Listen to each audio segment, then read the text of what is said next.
నమస్తే, welcome to our channel. నేను సిరి. Ranji player అయిన హనుమ విహారీ పొలిటికల్ ఇష్యూస్ వల్ల తప్పుకుంటున్నట్టు వార్తలు వస్తున్నాయి. అయితే ఈ అంశాన్ని మనకి వివరించడానికి మనతో పాటు ఉన్నారు ప్రముఖ senior journalist, political analyst C S Rao garu. నమస్కారం సార్. సార్, ఇప్పుడు చూస్తున్నట్టయితే హనుమ విహారీ ఎవరైతే రంజీ ప్లేయర్ ఉన్నారో తను పొలిటికల్ ఇష్యూస్ పొలిటికల్ అతని మీద ఒత్తిడి వస్తుందని చెప్పేసి తను తప్పుకుంటున్నట్టయితే వార్తలు వస్తున్నాయి. ఇందులో వాస్తవం ఉందంటారా సార్? మరి ఒకటేంటంటే ఆయనే డైరెక్ట్గా ట్వీట్ చేశారు, ఇన్స్టాగ్రామ్లో పెట్టాడు. నేను ఏపీ క్రికెట్ అసోసియేషన్ నుంచి తప్పుకుంటున్నాను, రంజీ టీం కెప్టెన్గా కూడా తప్పుకున్నాను, నేను ఇంకా ఆడను అని చెప్పేసి ఆయన ఒక నమస్కారం పెట్టాడు. మీ పొలిటికల్ ఇన్ఫ్లుయెన్స్ బాగా పనిచేస్తుంది ఆంధ్ర క్రికెట్ అసోసియేషన్లో, సో ఆ పొలిటికల్ ఇన్ఫ్లుయెన్స్ కారణంగా నన్ను కెప్టెన్సీ నుంచి తొలగించారు. ఈ విషయం దాదాపుగా ఈ సీజన్ ప్రారంభమైనప్పుడు జరిగింది ఇది. కానీ అప్పటి నుంచి మేము ఆల్రెడీ ఆడుతున్నాను కాబట్టి మధ్యప్రదేశ్కి ఆడుతున్నాడు ఆయన ఇప్పుడు రంజీకి. సో ఆడుతున్నటువంటి క్రమంలో అప్పుడు ఆల్రెడీ ఆట మధ్యలో అది రంజీ ఈ సీజన్ నడుస్తుంది కాబట్టి సీజన్ మధ్యలో డెసిషన్ చెప్పలేం కాబట్టి చెప్పలేదు. కాబట్టి నేను ఇప్పుడు అనౌన్స్ చేస్తున్నానని చెప్పేసి నేను ఇక ఆంధ్రప్రదేశ్ క్రికెట్ అసోసియేషన్కి నేను ఆడలేను, ఆంధ్రప్రదేశ్ టీం తరఫు నుంచి నేను రంజీ టీం తరఫు నుంచి ఆడలేనని చెప్పి ఆయన క్లియర్గా చెప్పేశాడు. అసలు ఎందుకు చెప్పాడు, ఇంత మనస్తాపానికి ఆయన ఎందుకు గురయ్యాడు అని అంటే, అక్కడ వైఎస్ఆర్ కాంగ్రెస్ పార్టీకి సంబంధించినటువంటి తిరుపతిలో ఉండేటువంటి ఒక కార్పొరేటర్ వాళ్ళ అబ్బాయి పృథ్వీరాజ్ని ఏదో అన్నాడు ఇతను కెప్టెన్గా ఉన్నప్పుడు అనేది అభియోగం. సో అది ఆయన పోయి చెప్తే, ఎవరు ఆ కార్పొరేటర్ కుమారుడు క్రికెటరు పృథ్వీరాజ్ పోయి చెప్తే, ఆ పృథ్వీరాజ్ చెప్పిన దాన్ని బట్టి వాళ్ళ ఫాదరు వెళ్ళి వైఎస్ఆర్ కాంగ్రెస్ పార్టీకి సంబంధించినటువంటి అక్కడ ఉన్నటువంటి ఎమ్మెల్యే భూమన కరుణాకర్ రెడ్డి, చెవిరెడ్డి భాస్కర్ రెడ్డి వీళ్ళ ద్వారా ఈ మొత్తం అసలు ఆయన కెప్టెన్సీ నుంచి తప్పించారు, ఎవరిని హనుమ విహారీని తప్పించారు అనేది ఇప్పుడు వచ్చినటువంటి న్యూస్. సో అక్కడ క్రికెట్ అసోసియేషన్ ఎవరి చేతిలో ఉందంటే విజయసాయిరెడ్డి చేతిలో ఉంది. విజయసాయిరెడ్డి చేతిలో అంటే విజయసాయిరెడ్డి అల్లుడు సరిచంద్రరెడ్డి వీళ్ళు అధ్యక్షులుగా ఉపాధ్యక్షులుగా వీళ్ళు ఉన్నారు. మొత్తం ఆంధ్ర క్రికెట్ అసోసియేషన్ మొత్తం కూడా విజయసాయిరెడ్డి హ్యాండ్ ఓవర్లో అంటే వైఎస్ఆర్ కాంగ్రెస్ పార్టీ హ్యాండ్ ఓవర్లో ఉంది. వాళ్ళే నడుపుతున్నారు, వాళ్ళే కావాల్సినటువంటి వాళ్ళని ఎంపిక చేసుకుంటున్నారు, వాళ్ళే వద్దనుకున్నటువంటి వాళ్ళు పక్కన పెట్టేస్తున్నారు అనేది ఇప్పుడు వస్తున్నటువంటి న్యూస్, వివాదాస్పదమైనటువంటి న్యూస్, హాట్ టాపిక్ ఇదే. దీని మీద చంద్రబాబు నాయుడు స్పందించారు, లోకేష్ స్పందించారు, పవన్ కళ్యాణ్ స్పందించారు, జాతీయ స్థాయిలో అంతర్జాతీయ స్థాయిలో ఆడుతున్నటువంటి క్రికెటర్స్ కూడా స్పందించారు. బీసీసీఐ కూడా ఎంటర్ కాబోతుంది. కావాల్సిన అవసరం ఉంది. ఎందుకంటే ఇతను అంతర్జాతీయ క్రికెట్ టీంలో ఇండియా టీంలో ఆడారు. ఇండియా టీంలో ఇతను టెస్ట్ మ్యాచ్లు ఆడాడు. ఇండియా టీంలో టెస్ట్ మ్యాచ్లు ఆడి పర్ఫార్మెన్స్ కూడా బాగుంది హనుమ విహారీది. టెస్ట్ మ్యాచ్లు ఆడాడు. అలాగే ఆంధ్రప్రదేశ్లో సంబంధించి రంజీ టీంకి కెప్టెన్ కూడా కెప్టెన్ అయ్యి రాజస్థాన్ తోటి ఆడి రాజస్థాన్ మీద గెలిపించారు. సో గెలిపించడంతో పాటు ఆంధ్రప్రదేశ్లో ఉండేటువంటి రంజీ టీంకి ఇతను ఒక ఐకాన్గా నిలిచాడు. గత కొన్నేళ్ళుగా కూడా ఇతను కెప్టెన్గా ఉన్నాడు, దాదాపు 5-6 ఏళ్ళ నుంచి కెప్టెన్గా కూడా ఉన్నాడు హనుమ విహారీ. అయితే ఈ మధ్యకాలంలో 17వ ప్లేయర్గా ఇప్పుడు ఆ పృథ్వీరాజ్ని ఎంపిక చేశారు. ఎందుకు చేసినప్పుడు రాజస్థాన్ తోటి ఆడే సమయంలో అక్కడికి ఇతను కూడా వెళ్ళాడు 17వ ప్లేయర్గా. వెళ్ళినప్పుడు అక్కడ ఇతనేదో అన్నాడని, కెప్టెన్ హోదాలో ఇతనేదో అన్నాడని చెప్పేసి ఆ పృథ్వీరాజ్ పోయి వాళ్ళ నాన్నకి చెప్తే, వాళ్ళ నాన్న నరహరి, ఆయన పేరు నరహరి, కార్పొరేటర్ నరహరి, ఆయన పోయి స్థానికంగా ఉండేటువంటి చెవిరెడ్డి భాస్కర్ రెడ్డికి, భువన కరుణాకర్ రెడ్డికి వీళ్ళు చెప్తే, వీళ్ళు విజయసాయిరెడ్డితో చెప్తే టోటల్గా అతను కెప్టెన్సీ నుంచి తొలగించారు. రంజీ ఆడుతున్నటువంటి సమయంలోనే ఈయన కెప్టెన్సీని తొలగించి ఆ ప్లేస్లో ఇంకొక అతన్ని ఎంపిక చేశారు కెప్టెన్గా. సో ఇక్కడ కెప్టెన్గా ఆయన తొలగించిన తర్వాత టీం మెంబర్స్ అందరూ కూడా 15 మంది, ఒక పృథ్వీరాజ్ తప్ప, ఇంక్లూడింగ్ కొత్త కెప్టెన్తో సహా హనుమ విహారీనే కెప్టెన్గా ఉండాలి అని చెప్పి అందరూ క్రికెట్ అసోసియేషన్కి లెటర్ రాయడం జరిగింది. అయినప్పటికి కూడా వీళ్ళు అతన్ని మార్చేశారు. దాని మీద ఇప్పుడు రాజకీయ జోక్యం ఏ స్థాయిలో ఉంది, ప్రతి దాంట్లో కూడా కులము, మతము, ప్రాంతము వీటన్నిటికీ అతీతంగా నేను పరిపాలన చేస్తానని చెప్పి జగన్మోహన్ రెడ్డి చెప్పారు. కానీ దానికి విరుద్ధంగా జరుగుతున్నటువంటి పరిణామాలన్నీ కూడా ఉన్నాయి. ఇప్పటివరకు విపక్షాల మీద దాడి చూసాము, ప్రతిపక్షాల మీద దాడి చూసాము, పార్టీల మీద దాడి చూసాము, పార్టీ ఆఫీసుల మీద దాడి చూసాము, విపక్షాల నేతలు ఎవరైతే బలంగా ఉన్నారో వాళ్ళని హత్య చేయడం చూసాము, ఇవన్నీ చూసాం. లాస్ట్కి క్రికెట్ టీంలో కూడా ఆ క్రీడల్లో కూడా వాళ్ళు ఏలు పెట్టేశారు. ఆల్రెడీ ఆడుదాం ఆంధ్ర కార్యక్రమం పెట్టిందే ఆ పార్టీలో ఉండేటువంటి వాళ్ళని తమ వైపు తిప్పుకునేటువంటి ప్రయత్నంలో భాగంగా అది పెట్టారనేది విమర్శలు వచ్చినాయి.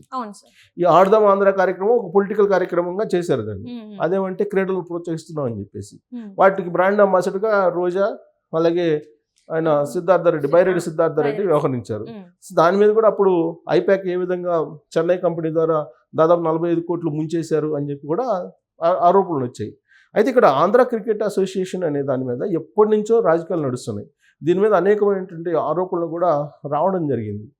సో ఇక్కడ వైఎస్ఆర్ కాంగ్రెస్ పార్టీ రాగానే ఈ క్రికెట్ అసోసియేషన్ ఓన్ చేసుకుంది. వైఎస్ఆర్ కాంగ్రెస్ పార్టీ ఓన్ చేసుకోవడం అంటే మొత్తం చొరబడ్డారు, దాంట్లో పొలిటికలైజ్ చేసేసారు మొత్తం. అంటే క్రీడాకారుల్ని వాళ్ళ సామర్థ్యాన్ని, వాళ్ళ టాలెంట్ని బేస్ చేసుకొని నువ్వు ప్రమోట్ చేయాలి.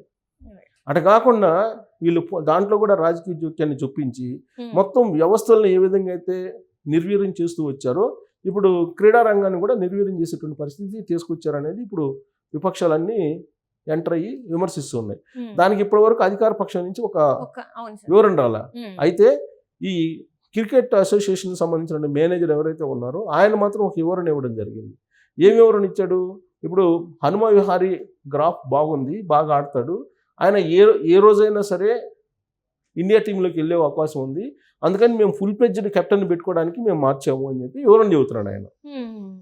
కానీ ఆయన మార్చినటువంటి సందర్భం, మారినటువంటి టైము, ఇవన్నీ కనుక చూస్తే దాంట్లో పొలిటికల్ ఇన్ఫ్లుయెన్స్ ఉందని చెప్పి చాలా క్లియర్గా అర్థమవుతుంది. అంటే ఇక్కడ తను ఆల్రెడీ క్లియర్గా ఏదైతే తన మెసేజ్ పెట్టాడో, ట్వీట్ చేశాడో అందులో క్లియర్గా చెప్పాడు కదా సార్, పొలిటికల్ దాని వల్లనే నేను తప్పుకుంటున్నానని చెప్పేసి. హనుమ విహారీ చాలా క్లియర్గా చెప్పాడు. హనుమ విహారీ చాలా క్లియర్గా పొలిటికల్ ఇన్ఫ్లుయెన్స్ ఉంది, ఈ పొలిటికల్ ఇన్ఫ్లుయెన్స్ ఉన్నటువంటి ఈ క్రికెట్ టీంలో నేను ఆడను, ఇక భవిష్యత్తులో ఆడను, అసలు క్రికెట్ ఆడనని చెప్పాడు. భవిష్యత్తులో ఆంధ్ర క్రికెట్ తరఫు నుంచి నేను ఆడను అని చెప్పి చాలా క్లియర్గా చెప్పేశాడు ఆయన. సో అందుకే ఇప్పుడు చంద్రబాబు నాయుడు, లోకేష్ వాళ్ళు వచ్చేసి ఇంకా 2 నెలలు ఆగు, 2 నెలల తర్వాత కొత్త ప్రభుత్వం వస్తుంది, ఖచ్చితంగా మీరు ఆడాలి, మీరు ఆంధ్ర క్రికెట్ టీం నుంచి అని చెప్పి చెప్పారు. అతను కూడా హనుమ విహారీ ఏం చెప్పాడు, నాకు ఆంధ్ర క్రికెట్ టీం అన్నా క్రికెట్ అన్నా నాకు ఇష్టం, కానీ పొలిటికల్ జోక్యం ఎక్కువ అయిపోయింది, దాన్ని తట్టుకోలేకపోతున్నాము, దీన్ని పొలిటికల్ ఇన్ఫ్లుయెన్స్ వల్లనే నేను తప్పుకుంటున్నాను, ఆడలేనటువంటి పరిస్థితి ఏర్పడింది అని అంటే ఏ స్థాయిలో వైఎస్ఆర్ కాంగ్రెస్ పార్టీ, ఇప్పుడున్నటువంటి వైఎస్ఆర్ కాంగ్రెస్ పార్టీ క్రీడాకారుల మీద, క్రీడల మీద ఒక వికృత క్రీడ ఆడుతుందో మనకి క్లియర్గా అర్థమవుతుంది. అంటే ఇక్కడ ఎవరు కూడా ఇప్పుడు ఇంతమంది రెస్పాండ్ అవుతున్నా కూడా ఎందుకు ఇప్పుడు అధికార పార్టీ రెస్పాండ్ అవ్వట్లేదు సార్? మరి ఇప్పుడు ఇన్ఫ్లుయెన్స్ ఉంది, పొలిటికల్ ఇన్ఫ్లుయెన్స్ ఉంది అని చెప్పేసి ఆయన క్లియర్గా పెట్టినప్పుడు ఒక్క నాయకుడు కూడా అది వాస్తవం కాదు అని చెప్పేసి ఎందుకు చెప్పలేకపోతున్నారు? వాస్తవం కాబట్టి వాస్తవం కాదని చెప్పలేకపోతున్నారు. అది వాస్తవం కదా. ఇప్పుడు ఆల్రెడీ క్రికెట్ అసోసియేషన్ టీం దానికి సంబంధించి మొత్తం వాళ్ళే ఉన్నారు. విజయసాయి రెడ్డి అల్లుడు ఫ్రెండ్ వీళ్ళే ఉన్నారు, అధ్యక్షులుగా, ఉపాధ్యక్షులుగా వాళ్ళే నడుపుతున్నారు. ఇటీవల కాలంలో వాళ్ళే క్రికెట్ అసోసియేషన్ కూడా నడుపుతున్నారు. క్రికెట్ ప్లేయర్స్ని కూడా వాళ్ళే రంజీ ఎంపిక చేస్తున్నారు, వాళ్ళే 2020లో ఆడిస్తున్నారు, మొత్తం వాళ్ళే సెలెక్ట్ చేసుకుంటున్నారు. వాళ్ళకి అనుకున్న వ్యక్తులనే తీసుకుంటున్నారు. కంప్లీట్గా వాళ్ళు దాని రాజకీయం అదే కదా. ఇప్పుడు అదే హనుమ విహారీ చెప్తుంది కూడా అది కదా. కంప్లీట్గా అది పొలిటికల్ అయిపోయింది, పొలిటికల్ అంటుకుంది, దానికి రాజకీయం చేసేసారు, టాలెంట్ అనేది లేకుండా చేసేసారు. వాస్తవం ఏంటంటే రంజీలో 15 మంది ప్లేయర్లే ఉంటారు, 17 ఉండరు, 15 ఉంటారు. కానీ 17ని పంపించింది ఆంధ్రప్రదేశ్ ప్రభుత్వానికే కొన్ని చెల్లుబాటు అవుతాయి. అందుకే మొదటి నుంచి అంటుంటాడు లోకేష్, ఆంధ్రప్రదేశ్లో అంబేద్కర్ రాజ్యాంగం కాదు అమలవుతుంది, రాజారెడ్డి రాజ్యాంగం అని చెప్పి. అంటే నా ప్రభుత్వం నా ఇష్టం అన్నట్టు, నా వార్తలు నా ఇష్టం అన్నట్టు కొన్ని మనం ప్రోగ్రామ్స్ క్రియేట్ చేస్తుంటాం కామెడీగా. అలాగే ఇప్పుడు నా ప్రభుత్వం నా ఇష్టం అన్నట్టు మామూలుగా భారతదేశంలో ఉండే అన్ని రాష్ట్రాలు రంజీ టీం అంటే 15 మందికి సెలెక్ట్ చేస్తాయి. కానీ ఆంధ్రప్రదేశ్లో మాత్రం ఆంధ్రప్రదేశ్ రంజీ టీంకి 17 మందిని సెలెక్ట్ చేశారు. ఆ 17 మందిలో 17 అతను ఈ పృథ్వీరాజ్ అనే అతను. అది కూడా అతను ఆడేటువంటి ప్లేయర్ కాదు, జస్ట్ పొలిటికల్ అంతే. 17వ ప్లేయర్ అంటే జస్ట్ అతను గ్యాలరీలో కూర్చునే ప్లేయర్ అతను. సో అతను ఏదో అన్నాడని చెప్పేసి కెప్టెన్ హోదాలో ఆ రోజు అందరు ఉన్నారు, మొత్తం 17 మంది టీంలో మొత్తం 16 మంది ఉన్నారు కదా, కెప్టెన్ తీసేస్తే 15 మంది ఉన్నారు కదా. ఆ 15 మంది సమక్షంలోనే ఇది జరిగింది. ఏమీ అనలేదు, కెప్టెన్ హోదాలో సహజంగా ఏమంటారో అదే అన్నారు తప్పితే ప్రత్యేకంగా అతను ఏం అనలేదని వాళ్ళు చెప్తున్నారు. లెటర్ కూడా వాళ్ళు రాశారు. కానీ ఇతను కెప్టెన్గా మార్చేశారు హనుమ విహారీని.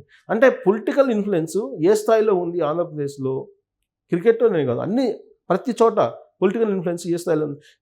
లాస్ట్కి ఇళ్లల్లో కూడా వెళ్ళి బెడ్రూమ్లోకి కూడా వెళ్ళి రాజకీయాలు చేసే పరిస్థితికి వచ్చాయని చెప్పి అనేక సందర్భాల్లో బయటకు వచ్చింది. Right sir. సో కాబట్టి పొలిటికల్ ఇన్ఫ్లుయెన్స్ వల్ల ఇప్పుడు మొత్తం అన్ని వ్యవస్థలు భ్రష్టు పట్టిపోయాయని చెప్పి అనుకుంటున్నటువంటి ప్రచారం జరుగుతున్నటువంటి ఈ సమయంలో క్రికెట్లో కూడా వీళ్ళు ఎంటర్ అయ్యారు, క్రికెట్లో కూడా వీళ్ళు పాలిటిక్స్ చేసేసారు అని చెప్పి ఇప్పుడు హనుమ విహారీ లెటర్ ద్వారా అర్థమవుతుంది. అందుకే ఇప్పుడు అందరూ విపక్ష లీడర్లు అందరూ వచ్చి లాస్ట్కి షర్మిల కాంగ్రెస్ పార్టీ తరఫు నుంచి, తర్వాత పవన్, చంద్రబాబు నాయుడు, లోకేష్ అందరూ వచ్చేసి హనుమ విహారీకి మద్దతు పలుకుతున్నారు. క్రికెట్కి రాజకీయాన్ని చూపించడం అనేది ఇంతకన్నా దౌర్భాగ్యం ఇంకోట్లేదు. క్రీడలు టాలెంట్ అనేది ఇంక ఉండదు, టాలెంట్ని కూడా అనిచేస్తున్నారు వీళ్ళు అని చెప్పి వాళ్ళు విమర్శిస్తున్నారు. ఇంక 2 నెలలు లాగానే 2 నెలల్లో ప్రభుత్వం మారిపోతుంది, మళ్ళీ టాలెంట్ అనేది బయటకు తెస్తామని చెప్పి వాళ్ళు చెప్తున్నారు. Right thank you so much sir.